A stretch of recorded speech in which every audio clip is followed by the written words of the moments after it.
এবার দিয়ে দেবো চামচের মতো সর্ষে বাটা। এটা বানিয়ে দেখবেন, খুব ভালো লাগে খেতে এই গরমে।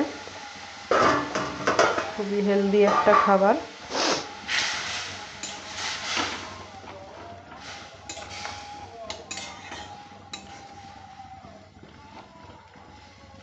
এরপর শাকটা দিয়ে দেবো।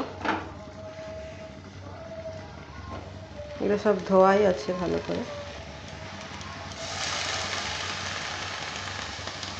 দিয়ে ঢাকা দিয়ে দেবো। আমার রেসিপিগুলো যদি আপনাদের ভালো লেগে থাকে তো প্লিজ একটু লাইক করবেন, সাবস্ক্রাইব করবেন, কেননা তাহলে আমি আরও নতুন নতুন রেসিপি করার উৎসাহ পাবো।